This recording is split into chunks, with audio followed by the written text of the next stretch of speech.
The news, stunning news that came across, so we've been hearing about for the last few days, but now we have a name behind the accusation. Let's bring in Judge Andrew Napolitano, Fox News senior judicial analyst, on the phone last night after Christine Blasey Ford came forward as the professor, the woman, the accuser behind Brett Kavanaugh, who claims in high school she was assaulted by Brett Kavanaugh and a classmate.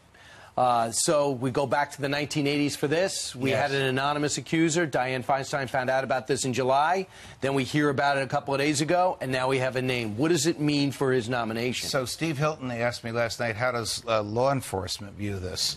Law enforcement would view it very, very skeptically because of the passage of time. 35 years. 35 years. So all statutes of limitations, civil and criminal, both statutes of limitations have obviously expired. Memories fade. Her ability to recall details obviously will be diminished with the passage of time. But because we are in this era, the post-Robert Bork, post-Clarence Thomas era of Supreme Court hearings before the Judiciary Committee. And Me Too. Yes, and we're in the Me Too era.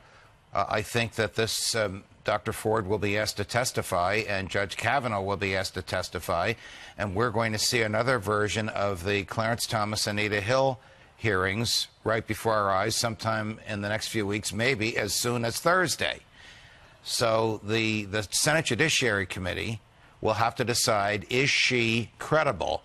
Is Judge Kavanaugh's denial credible? Is this some sort of a political stunt, some sort of a political Hail Mary from the left? Or did this actually happen as she says it did? Did she have a repressed memory, as she says she has, until she was in counseling with her husband in 2012? Now, the counseling with her husband in 2012 is corroborated by the psychiatrist or psychologist with whom she and her husband were having the counseling. Although that psychiatrist wrote in her notes that there were 4 men there present. The woman says, actually, that's not true. There were 4 people at the party. There were only 2 in the room with me. The friend that was in the room, the friend that she says jumped on top of them. He's denied it emphatically. Yeah, he's denying it. This is what happens when events like this are brought to the fore 35 years later. Memories are different, and people remember, memories fade, and people remember things differently. 2 people seeing the same thing at the same time will recall it differently the next day, much less 35 years later.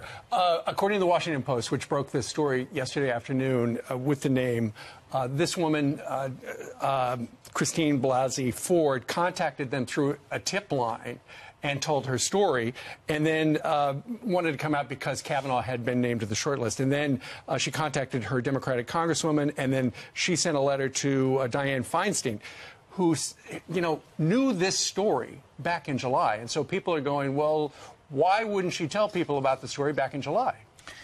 You know, there's 2 arguments here. One is, as I said, this is a Democratic Party, capital D, left-wing Hail Mary effort to block an otherwise qualified nominee who the Democrats fear will interfere with Roe versus Wade.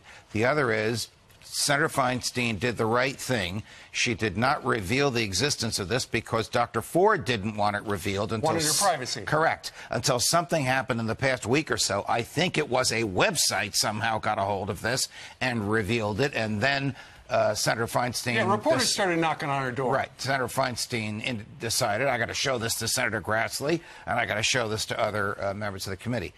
The committee's stamp of approval is not required in order for the Kavanaugh nomination to go to the floor.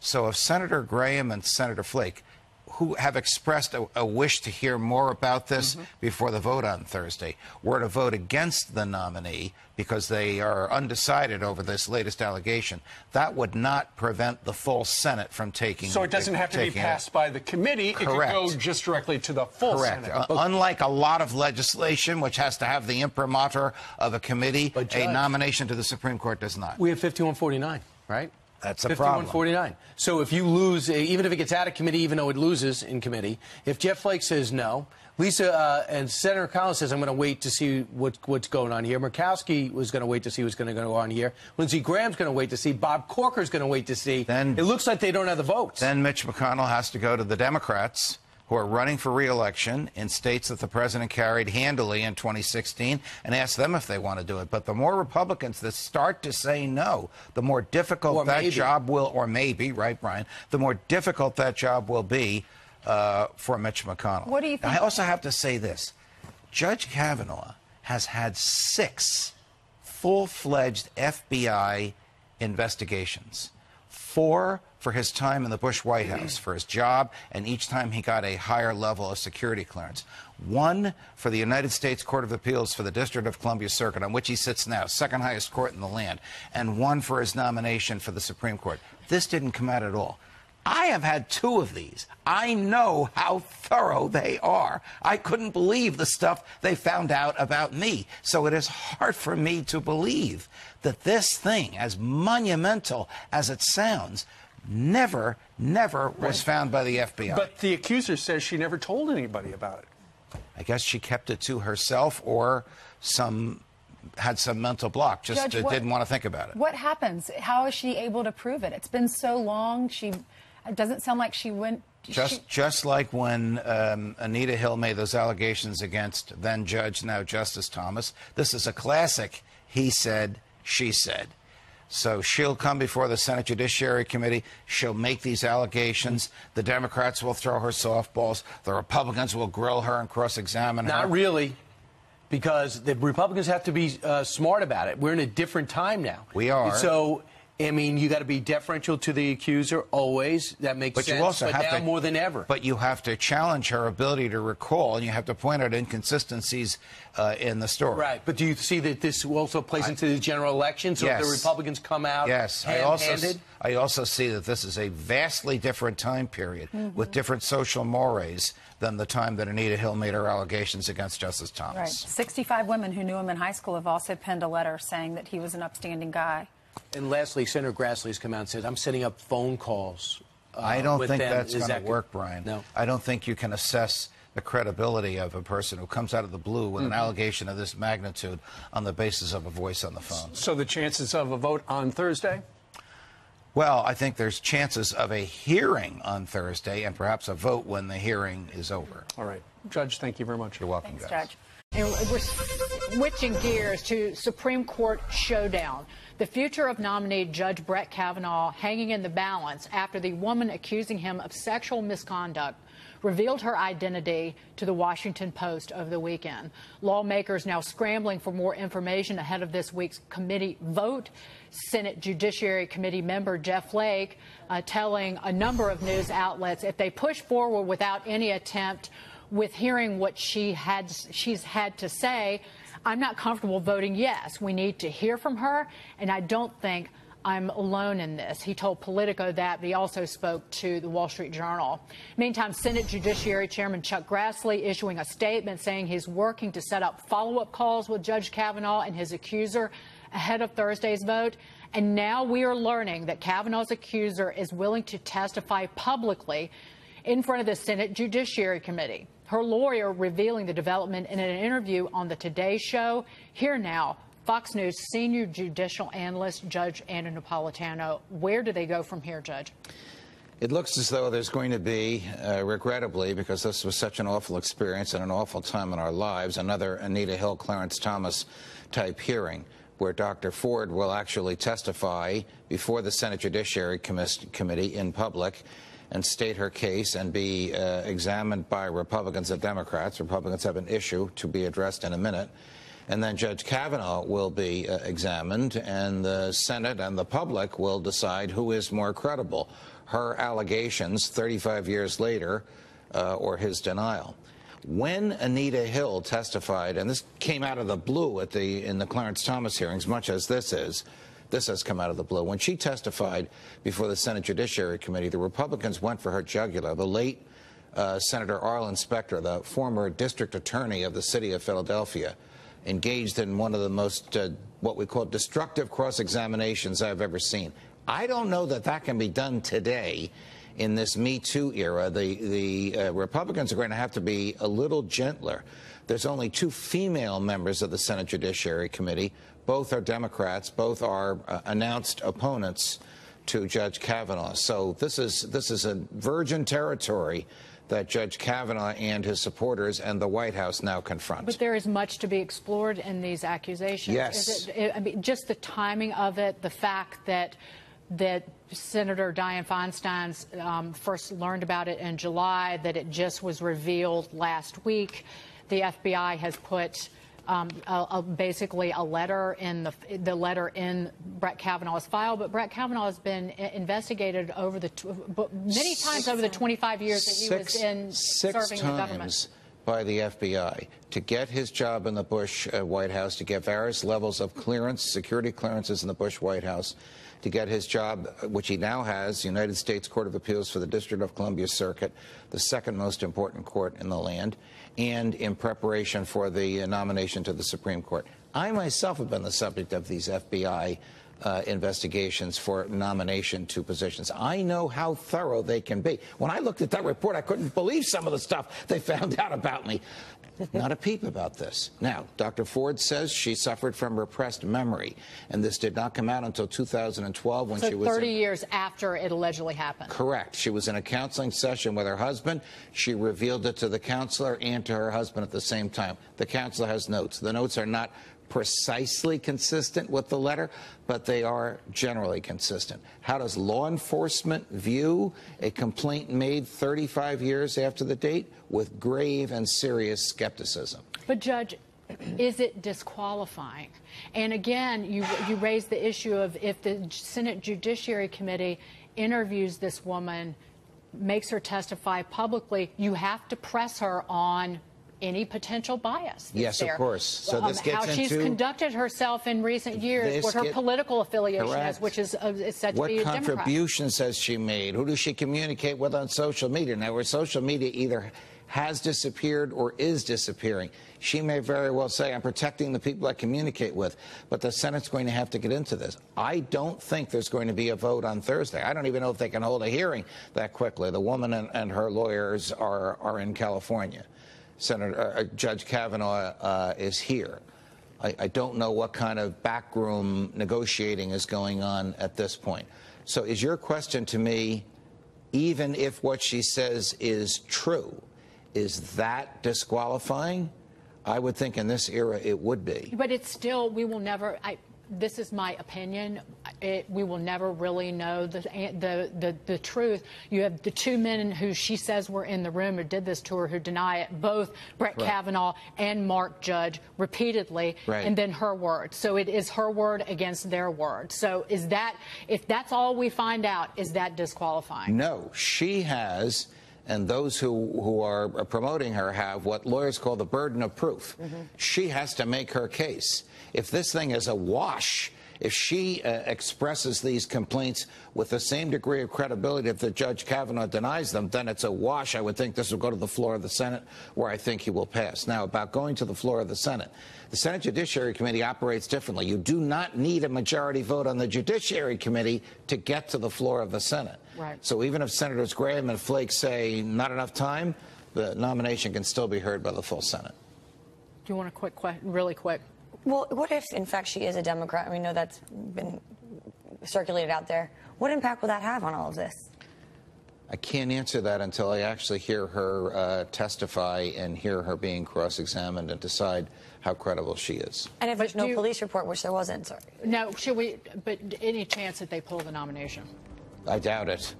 I doubt it. I mean, this was a slam dunk 3 days ago, and a tremendous amount of work has gone in. And Judge Kavanaugh, aside from this, whether it's true or not, is profoundly qualified. Joining us now from Louisiana, Senator John Kennedy, a Republican member of the Judiciary Committee. We should note we invited all 10 committee Democrats to join us today. None of them accepted. But we're happy to have you, Senator Kennedy. What do you make of this allegation against Kavanaugh back when he was a teenager? Do you think it'll do anything to derail his nomination, his confirmation? I'm fairly confident that our founding fathers did not intend the process to work this way. So far, it's pretty much been an intergalactic freak show. Senator Grassley, our chairman, did the best he could at the hearing. Senators kept interrupting him. They ignored the rules. We had over 240 protesters who stood up screaming. The only thing missing, I think, was the genitalia-shaped headgear. There were wild accusations about Kavanaugh, that he's evil, he hates women, he hates children, he hates little warm puppies. And now we have this recent allegation by Senator Feinstein. I mean, here's what we know. She's produced a letter. It's a secret letter, and we're not entitled to see it or know who wrote it. It supposedly was put together with the help of Stanford Law School. The lady in the letter says that 35 years ago, when she was a teenager and Judge Kavanaugh was a teenager, he allegedly sexual advances against her at a party. Now, Kavanaugh denies it. The only other person in the room denies it. Senator Feinstein's had the letter since July for 3 months. She said nothing. Nothing. Zero. Nada. Zilch. She didn't say anything in the confirmation hearing. She didn't say anything in our confidential session with Judge Kavanaugh when the senators and the nominee met privately. And now, after it's all over, she produces the letter. I think, Chris, in my opinion, most Americans are looking at this, most mainstream Americans, and they're thinking that Congress has hit rock bottom and started to dig. And I have been embarrassed by the whole process. And frankly, I'm no disrespect to Senator Feinstein or to Stanford Law School, but I'm a little bit offended. I sit on Judiciary Committee. They've had this stuff for 3 months.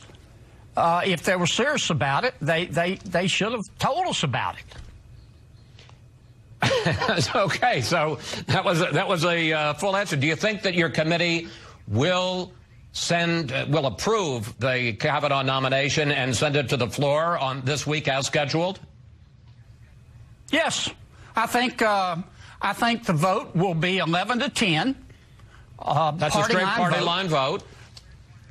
Straight party line vote. I think the nomination will come to the floor. That'll be up to Senator McConnell.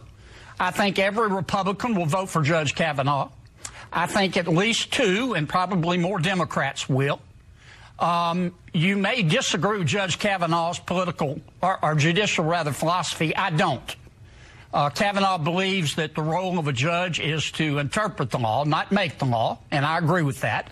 No fair-minded American can believe that he's not qualified. He went to Yale Law School. He didn't get his law degree from Costco. He has a total command of Supreme Court precedent.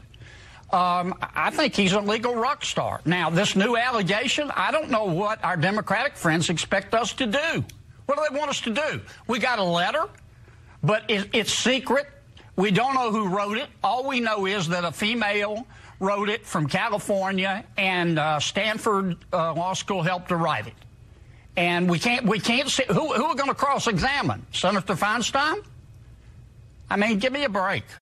At least 2 Republican lawmakers want to delay a Senate committee vote on Supreme Court nominee Brett Kavanaugh after a woman said he sexually assaulted her decades ago. The Washington Post published a report Sunday detailing Christine Blasey Ford's claims. She says Kavanaugh pinned her to a bed and tried to undress her while grinding his body against hers back in the early 1980s when the two were in high school. Ford sent a confidential letter detailing the incident to Democratic Senator Dianne Feinstein in late July. Ford decided to go public with her allegation after the story leaked earlier this month. Kavanaugh denied the allegation last week. A White House official told the Post Sunday that the president won't withdraw Kavanaugh's nomination. The Senate Judiciary Committee is scheduled to vote to advance Kavanaugh's nomination Thursday, but Republican Senator Jeff Flake and a number of Democrats called for it to be postponed. Flake told Politico Sunday that he's not comfortable voting for Kavanaugh until lawmakers hear from Ford. GOP Senator Bob Corker also called for a delay Sunday, though he's not a member of the committee. A spokesman for Judiciary Committee Chairman Chuck Grassley said he's trying to schedule phone interviews with both Ford and Kavanaugh ahead of Thursday's vote. When it comes to the full Senate, Kavanaugh needs only a simple majority to get confirmed. Due to the 51-49 split in the Senate, Republicans would need to be nearly unanimous or persuade a few Democrats over to their side. For more about the impact of Florence in North Carolina, we turn to Republican Senator Thom Tillis. He's at the Red Cross shelter in Charlotte. Good morning, Senator. Good morning. Senator, how's your state holding up in the wake of this storm?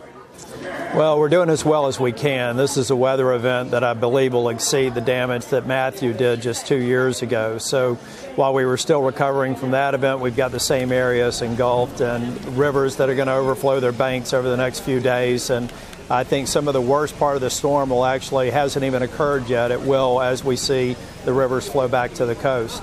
When you say it hasn't occurred yet, what do you expect? Well, with the rain levels and some of the cresting estimates for the Cape Fear River, a number of the other rivers and tributaries that head ultimately to our sounds or out to the ocean, we're talking about crest amounts that exceed what we saw with Hurricane Matthew. And I'm in Charlotte, we're just now beginning to see the rain bands more consistently dump water in this region. It's supposed to move up through the mountains. So the river basins are going to take a matter of days before we'll see the full effects of the storm. And we're already seeing a number of roads cut off, interstates likely to be closed over the next 24 to 48 hours. That creates a number of challenges for the local communities and for disaster relief. Are you getting the federal help you need? We are. I think that the FEMA assets were positioned as well as they could be before we knew where the storm was going to make landfall. The Red Cross is doing an extraordinary job. We have 4 evacuation centers here in the Charlotte area that have people from as far as Wilmington, Jacksonville, and Columbia, South Carolina here. It's at capacity. We have 3 others that continue to have capacity. We'd expect to see some of those fill up as the storm progresses through this part of the region. During Hurricane Harvey, there were troubles with emergency services, people having difficulty getting through. Is that okay in this case? At this point, in our section of the state, yes. There are certainly areas in the eastern part of the state where Florence made landfall, where flooding, down power lines, down trees are creating challenges. But the reports that we're getting is we're working through them. Duke Power's on the scene. They're trying to do everything they can to restore electricity to hundreds of thousands, and I don't believe we've seen the end of that. We've seen several thousand homes in my own county here in Mecklenburg County in Charlotte that are out of power. That's going to continue. It'll likely be weeks before it's all fully restored. All right, Senator, when you get back to Washington, you got a vote on Tuesday in the Judiciary Committee, which you sit on. There's been some information about sexual misconduct allegations against Brett Kavanaugh, the president's nominee. Have you looked at the letter that is now a part of his file? Have you looked at that? I haven't seen the letter. As a matter of fact, I believe that the member that first received the letter was as late as July. And quite honestly, I'm shocked that the matter didn't come up in the nearly 32 hours of testimony that Judge Kavanaugh was before us in the open session, or the nearly hour and a half session that we had in a closed session. That information never came up. So when we get back to Washington this week, we'll take a look at it. But it really raises a question in my mind about if this was material to the confirmation process, why on earth over the past 4 to 6 weeks hasn't it been discussed among the committee members? That's right. And we should make quite clear, this is something he's denied categorically. This is something that allegedly happened much more than 30 years ago. But now that it is in the mix, is your feeling that this is a ploy of some kind, or that this is, while it is so long ago, sufficiently important to look seriously and put into your calculation and others as they make their vote? Well, I've spent most of my time focused on Hurricane Florence, but the questions that we will ask and seek answers to next week are, why sit on it for weeks?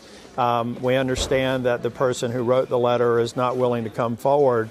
So we have a confidential witness not willing to sit down, at least in a closed setting. That's problematic to me. And as you said, Judge Kavanaugh has categorically denied the allegations, and I put some weight on that. Very quickly, Senator, you think he'll be confirmed by the Senate? Oh, I do. I think that we'll move forward to report them out of committee and confirm them before October. Senator Tillis, thanks so much for being with us. The Senate Judiciary Committee had planned to vote on Thursday to advance Brett Kavanaugh's Supreme Court nomination, but that timing is now in question.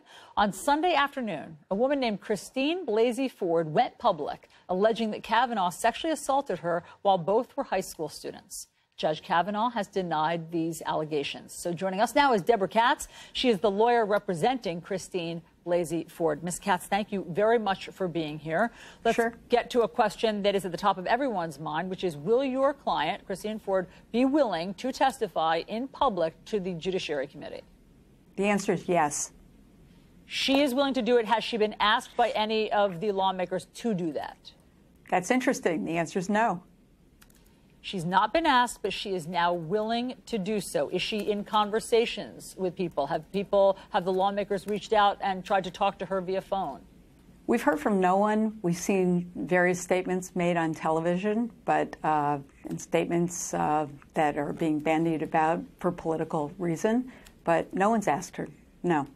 How did she come around to being willing to testify publicly? Because as we know the story, she really did not want to come forward. She wrote a confidential letter. So tell me the trajectory of her willingness now to go to such a public forum. Well, you're right. There was a great deal of ambivalence and about whether she wanted to be publicly associated with these allegations. And essentially, that choice was made by her to remain confidential. She asked Senator Feinstein to keep her letter and her allegations confidential, and Feinstein agreed to do that. And that decision was essentially taken away from her as those allegations were leaked, and it resulted in a great deal of pressure from members of the media who knew who she was, who then started really invading her privacy, showing up at Stanford where she teaches and leaving her notes and emailing her and calling her. And she knew that she was going to be, her allegations were going to be outed. And that, in fact, is what occurred. And as a result, she decided to take control of this and tell this in her own voice. So while we have you, perhaps you can help us fill in the blanks on some of her story. She says that she was at a party in probably 1982 in Montgomery County, Maryland. She says that there were 4 guys there. These are high school students, as was she. There were 4 guys there. Were there any girls there that day? Yes, there was another girl at this party, yes. And has your client spoken to any of those other guys or that girl who could help corroborate her story? She has not. And why not? Is it time to do that? That's not her job to do that. If this is going to be investigated, it should be done by investigators. So she also says that this happened. Well, let me just read to you what she says happened, because I want to be able to say it in her own words. She says, Kavanaugh was on top of me while laughing with, and there was a redacted name, who we now know was Mark Judge, his friend, who periodically jumped on Kavanaugh. They both laughed as Kavanaugh tried to disrobe me in their highly inebriated state. With Kavanaugh's hand over my mouth, I feared he may inadvertently kill me. It took her a while to use the term attempted rape. It took her years to use that. But she stands by this account that I've just read? She does. And just to be clear, the reason she felt that he might inadvertently kill her is he had his hand over her mouth, and she was having a difficult time breathing. And he is larger, and he was pressing his weight against her. And so inebriated, he was ignoring the fact that she was attempting to scream and having a difficult time breathing. And she believes that but for his inebriation and his inability to take her clothes off, he would have raped her. Here's what Brett Kavanaugh says. He's released a statement. I categorically and unequivocally deny this allegation. I did not do this back in high school or at any time. So where does that leave your client? That leaves her knowing that she's told the truth. She's done it at great personal risk. She's now going to have to live with the tremendous efforts by people to annihilate her and to try to discredit her. She's telling the truth. She took a polygraph. She mentioned this to her in her therapy sessions in 2012. She came forward before this nominee was nominated. This is someone who has told the truth at great personal cost, and we all know what she's going to have to withstand as a result of having come forward. Let's talk about that polygraph. As we understand it, she did it at your behest. You suggested that she do it, knowing that her veracity would be challenged. Would you be willing to release the results of that polygraph? I will, to the appropriate authorities who wish to see it, yes. And who would those appropriate authorities be? Well, at this point, it's the Senate Judiciary Committee that has a constitutional obligation to vet this nominee. I think that Senator Feinstein was saying something to the effect of the FBI should be looking into that. Is that happening? I don't know what's happening at this point. That will be discussions that I'm sure we'll be having later today. Once your client saw Brett Kavanaugh be nominated, when she saw him up there with his beautiful family and people recommending him and the glossy PR campaigns for him and what a stellar record he has and all of these other women who have known him for years who have come forward to recommend his character, did that give her pause? Did that change her calculation? She's somebody who's a very thoughtful person, and she, throughout this process, was really weighing her civic duty, which is really something that she takes quite seriously, versus the personal cost that she would certainly have to incur if she came forward. And she really struggled with that, and I think as anyone would. And as the hearings got closer, she continued to weigh that and saw that essentially this nominee was being rushed through, documents were being withheld, and she really made the calculation that no one would really listen to her. The Republican Party was determined to get this nominee through, and at that point she just felt that coming forward would be hopeless and she would put her family and herself at great personal risk, and chose not to. Unfortunately, that decision was taken from her. So when this letter, this confidential letter, went public, and you say that then reporters were on the scent of it, did your client, Christine Ford, ever have a conversation with Senator Feinstein? We were in touch with her office throughout this period, yes. Meaning that there was a direct conversation between your client and the senator? She spoke to the senator very soon after the letter was sent, which was July 30th. At that point, Dr. Blasey retained counsel, and then communications went between staff and Dr. Blasey's counsel. Because the question is, why did Senator Feinstein sit on the letter? Or is that your impression? Well, I guess my question is, what was the point? What was Senator Feinstein supposed to do with this letter? Okay, I just want to be clear. I think that's an unfair characterization.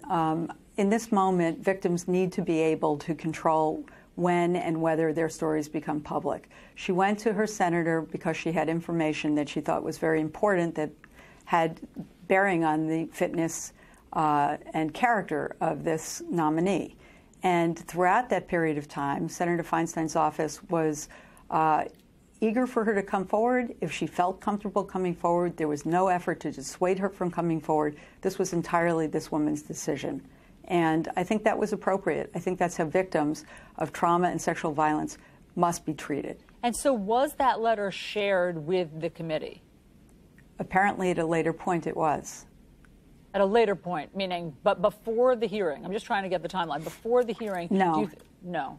It was not shared. And honestly, we made the request. My client made the request that Senator Feinstein treat her allegations confidentially, and Senator Feinstein agreed to do so. I will say that the door was always open, and the staff made it clear that if she changed her mind, she could come forward. As Dr. Blasey saw these hearings unfold, her choice became more clear in her mind that she did not want to come forward. She saw this as a very highly politicized and very brutal process, and she was not wanting to inject herself in this, because who would want to incur this kind of really highly politicized attack game that she now finds herself in? So she was fine with that decision, but that decision was taken away from her after the hearings when her allegations were essentially leaked. Understood. So what does Dr. Blasey want now? Does Dr. Blasey want Brett Kavanaugh to sit on the Supreme Court, or for his approval, his confirmation, to be blocked? That's not what she wants one way or another. She wants the Senate to do what it is constitutionally obligated to do. She's taken this great risk of coming forward. She's a credible person. These are very serious allegations, and they should be treated seriously, and she should be treated respectfully during this process. And unfortunately, at this point, she's already getting a lot of hostile threats and recrimination, and that is, of course, quite disturbing and unfortunate. Indeed. Deborah Katz, thank you very much for all the information. Please keep us posted as to will when do. lawmakers do reach out and if she's going to testify publicly. Thank you very much. Will do. Thank you.